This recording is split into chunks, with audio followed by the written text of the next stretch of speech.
मी जे स्वतःच्या डोळ्याने बघितलंय ऐकलंय आणि मला जे चुकीचं वाटलंय तेच मला तुला सांगायचं। पण झालंय काय? अर्जुन, काहीही झालं तरी पण कृष्णाई तुझी आई आहे। त्यांच्याशी असं कोणी का? एक मिनिट, कोणी काही बोललंय का कृष्णाईला?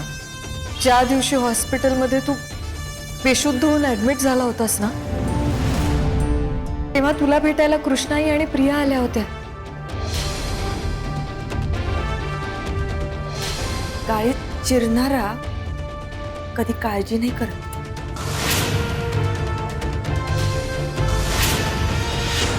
ज्या क्षणी कळलं की अर्जुन मध्ये ना कवठेकरांचं रक्त आहे ना खोपड्यांचं, त्या क्षणी या यशोदेला कैकई झालेलं बघितलंय मी डोळ्यासमोर। मी तेच सांगते प्रिया, ही तुझी आई आहे आणि आज जो ऍडमिट आहे ना तो माझा नवरा आहे, ज्याचा या बाईशी काही संबंध नाही।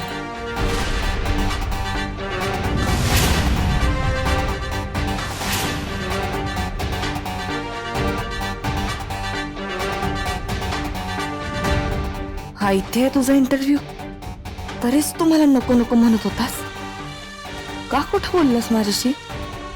एक दिवस मी तुझ्यापासून लांब काय केले? ही मुलगी इतकी जवळ झाली का तुला की ती भेटायला यायला तुला माझ्या समोर इंटरव्ह्यूचं नाटक वगैरे करायला लागली?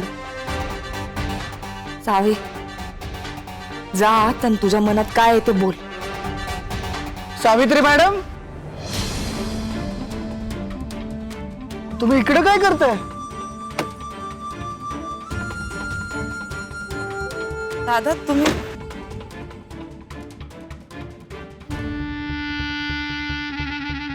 सावित्री मॅडम, मी तुम्हाला काहीतरी विचारलं, तुम्ही कुठल्या वेगळ्या विचारात आहात का? तुम्ही इथं काय करताय?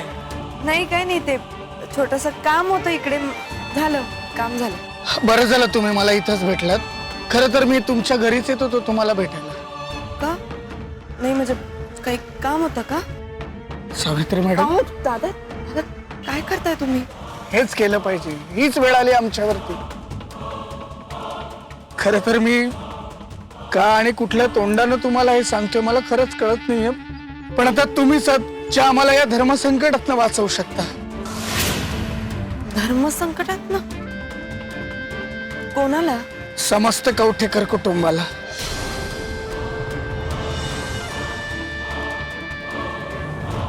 कदाचित तुला असं वाटत असेल की मी खोटं बोलते,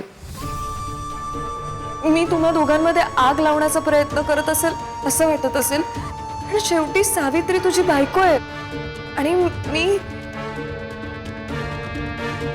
पण सावित्री ताईंनी कृष्णाईंशी विचार करून बोलायला हवं होतं, एवढंच मला वाटतं। कृष्णाई वयाने मोठ्या आहेत, त्यांचं समाजात नाव आहे। अरे मी लहानपणापासून बघत आले की भैरवाच्या उत्सवात प्रत्येक गावकऱ्याला त्यांनी मदत केली आहे। अशा कृष्णाईंशी सावित्रीताई असं कसं वागू शकतात?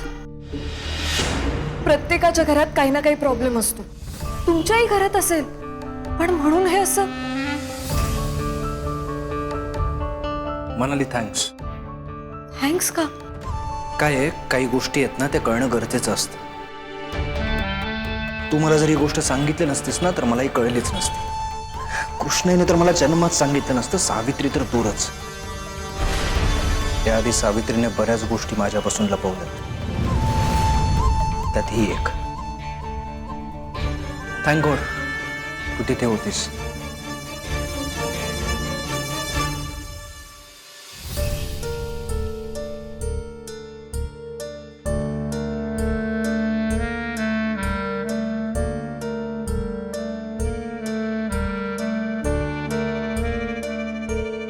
काय गं पोरी, हे काय चाललंय तुमचं?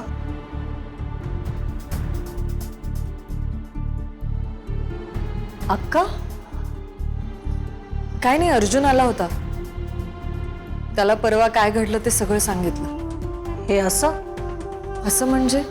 नाही म्हणजे मी माणसांना चहामध्ये साखर टाकताना पाहिलंय। ती साखर कधी जास्त पडते, कधी कमी पडते, कधी साखरेच्या ऐवजी गुळ सुद्धा पडतो, पण चहामध्ये मीठ टाकताना मी पहिल्यांदाच पाहतेय।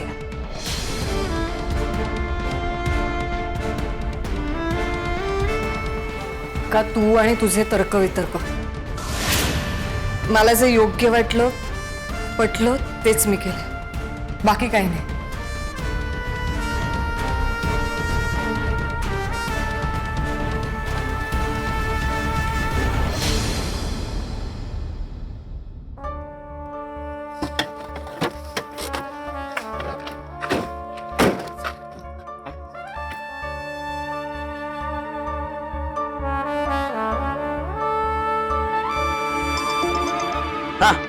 हॅलो दाजी, हा पोचलो बर का.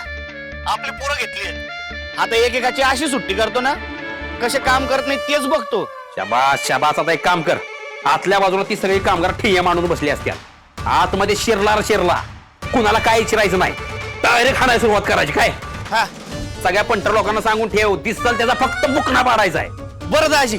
आणि ऐक ऐक ऐक, हा कोण ठेवू नको, मला एकेकाचा आवाज ऐकायचा आहे. 2च मिनिटं थांबा दाजी. एकेकाचे असे हाल करतो ना की बघा आता तुम्हीच. चला रे.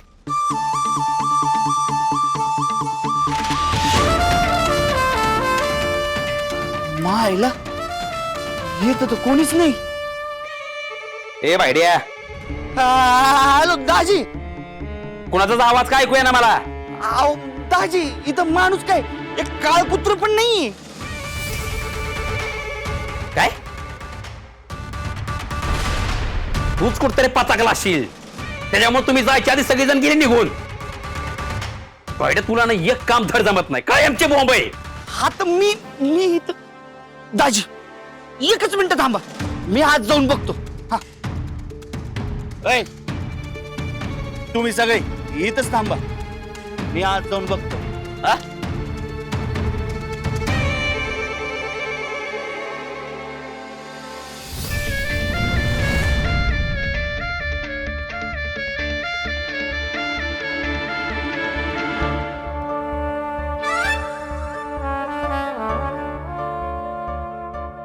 काय पाहिजे बही साहेब? ते नाही, काही नाही, काही नाही. हॅलो दाजी. हॅलो दाजी. ए हेंद्र्या, बोल ना काहीतरी, काय झालं? अहो बाहेर एक माणूस नव्हता म्हणून आज जाऊन पाहिलं. बांधकाम एकदम व्यवस्थित चालू आहे, तसं काही झालंच नाही. काय सांगतो, खरं काय?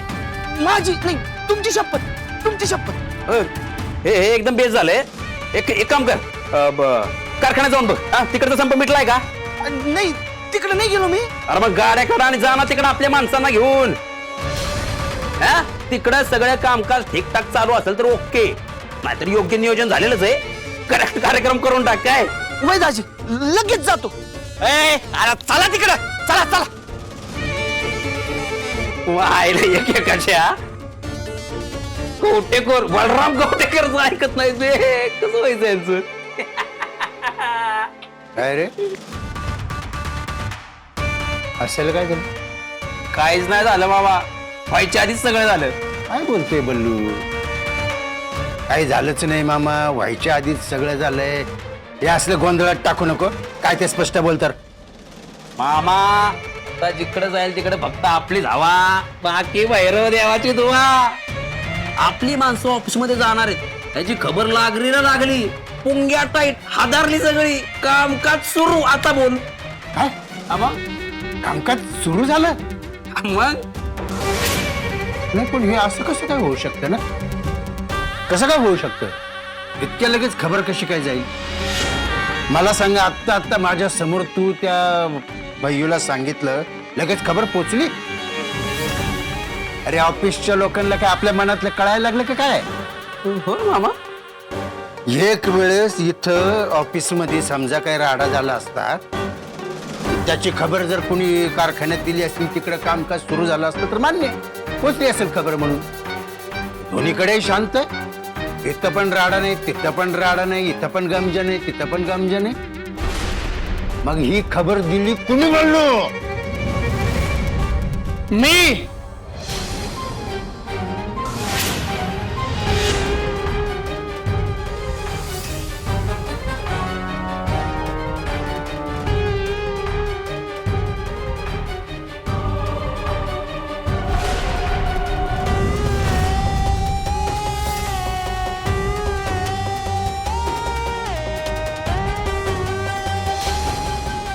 विद्या मस्करी नाहीये. खरंच कोण खबरी पोचवत?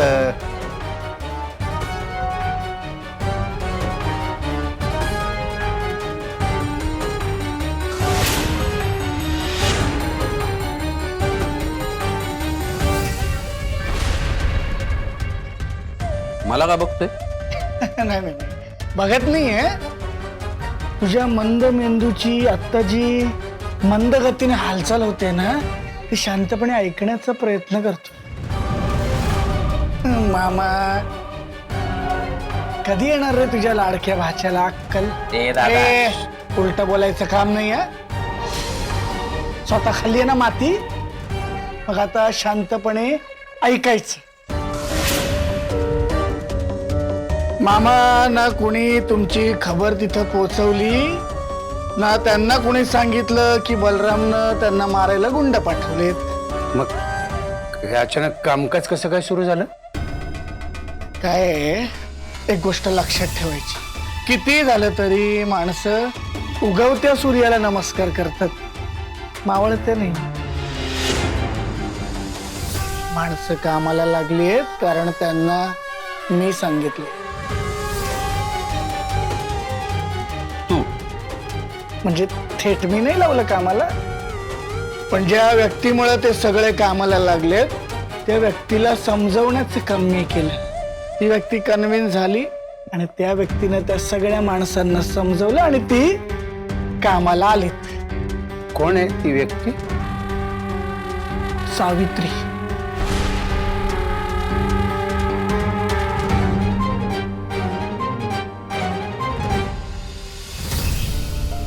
गेले काही दिवस कारखाना आणि ऑफिस दोन्ही बंद आहे. सगळ्या कामगारांनी संप केलाय सावित्री मॅडम.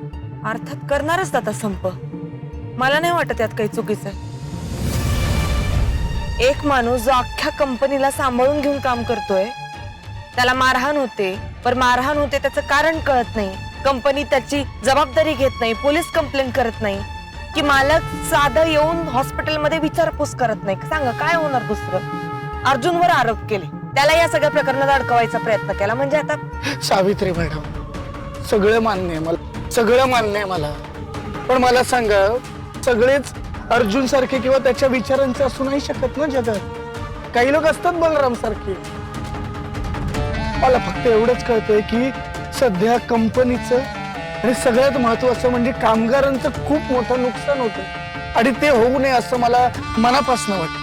आणि जर असंच सुरू राहिलं ना तर कंपनीचं, कवटेकरांचं खूप मोठं नुकसान होणार आहे. कारखाना कायमचा बंद पडणार आहे, ऑफिस कायमचं बंद पडणार आहे. आणि असं झालेलं मला तरी नाही चालणार सावित्री मॅडम, कारण अर्जुननं खूप मेहनतीनं कवटेकरांचा डोलारा सांभाळलाय. सगळं डबघाईला गेलं होतं, त्यानं पुन्हा नावारूपाला आणलं आणि आता कवटेकरांचं नाव मातीत मिसळलं जावं असं मला तरी नाही वाटत सावित्री मॅडम. हे बघा दादा, लोकांनी काम करायचं का नाही हा पूर्णपणे त्यांचा निर्णय. मी काय करू शकते यात? तुम्हीच सावित्री मॅडम, तुम्हीच खूप काही करू शकता. प्लीज. मला आत्ता कळलंय की तो रेम्या डोक्याचा बलराम गुंड पाठवणार आहे त्या कामगारांना मारून मारून कामावरती आणायला. बघा, आधीच इथं कामगार चिडलेत, तर ते गुंड जाणार, तोडफोड करणार, मारामारी करणार, सगळंच पेटणार आहे आणि या सगळ्यात आपलंच नुकसान होणार. तुम्हाला चालणार आहे का कामगारांना असा त्रास झालेला, त्यांना मारहाण झालेली तुम्हाला चालणार आहे का? नाही, मी कधीच सहन करणार नाही. ज्याच्या बलरामला ना एकतर अक्कल नाहीये, त्याला माहित नाहीये का आता त्यांनी जर गुंड पाठवून त्या कामगारांना मारलं तर उद्या त्याची काय गत होईल? मॅडम, ते उद्याच उद्या, आपण आत्ताच बघूया ना. पण आता ते जे 10-15 कामगार त्या गुंडांच्या तावडीत सापडतील त्याचं काय? एखाद्याचा जीव गेला तर आपण काय करायचं? चालणार आहे का तुम्हाला जीव गेलेला कोणाचा? प्लीज, तुम्ही आलात, तुम्ही बोललात, तुम्ही कन्व्हिन्स केलं तर सगळे कामगार तुमचं ऐकतील, आमचं कुणाचंच ऐकणार नाहीत.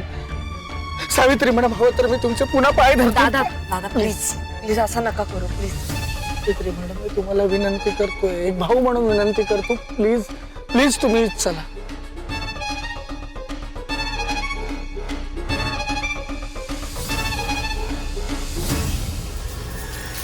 जिंदाबाद जिंदाबाद जिंदाबाद जिंदाबाद जिंदाबाद जिंदाबाद जिंदाबाद प्लीज शांत राहा. असं कसं शांत राहायचं आम्ही? आमच्या सरांवर हल्ला होतो, त्यांना मारहाण होते आणि आपली एवढी मोठी कंपनी असून अजून एक सुद्धा कारवाई झालेली नाही आणि गुन्हेगाराला शिक्षा देखील झालेली नाही. जोपर्यंत फडके साहेबांचा गुन्हेगार आमच्या समोर येत नाही, त्याला शिक्षा होत नाही, तोपर्यंत आमच्यातला एकही कामगार काम करणार नाही. काय रे? कोणीच काम करणार नाही, कोणीच काम करणार नाही. फडके साहेबांच्या मारेकरांना शिक्षा झालीच पाहिजे, झालीच पाहिजे. एक मिनिट, शांत व्हा.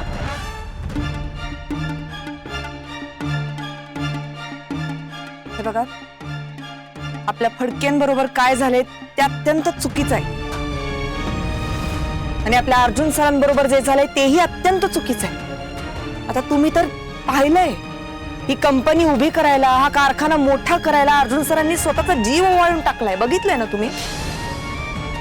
मग त्याच कारखान्याचं काम अशा पद्धतीनं ठप्प झालं, त्यांना आवडेल काय?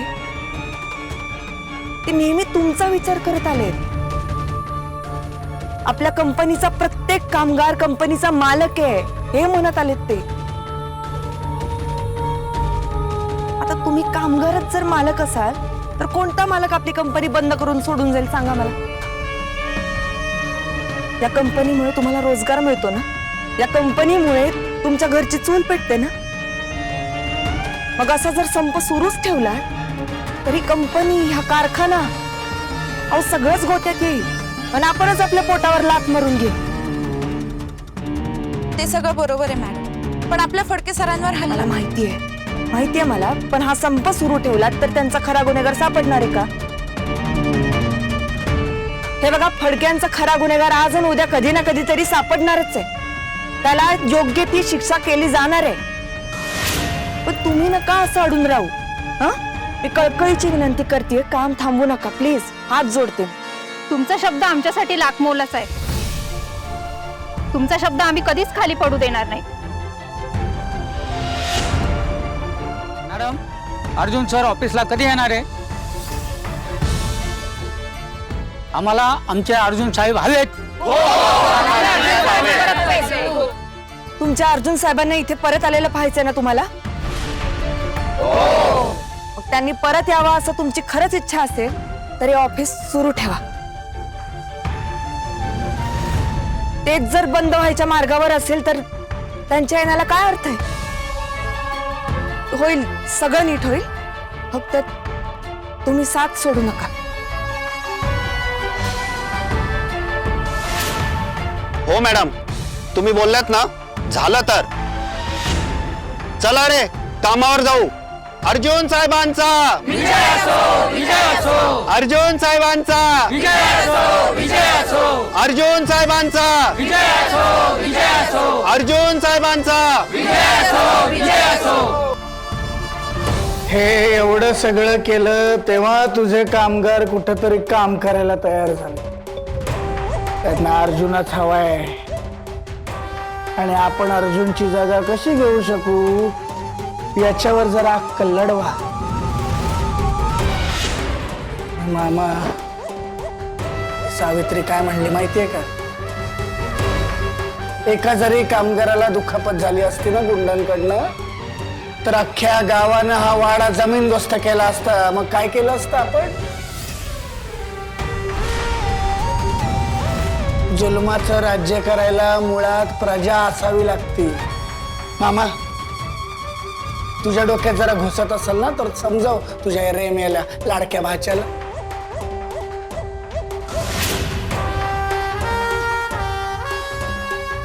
समजाव बाबा.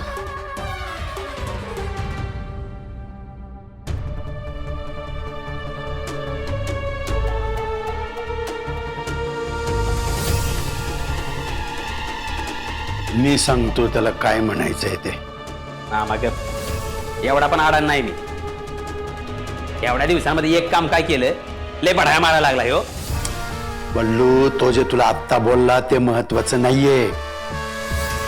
त्या सावीच्या एका शब्दामुळे संप मिटलाय. मला हे जास्त चिंतेचं वाटतंय बल्ल्या.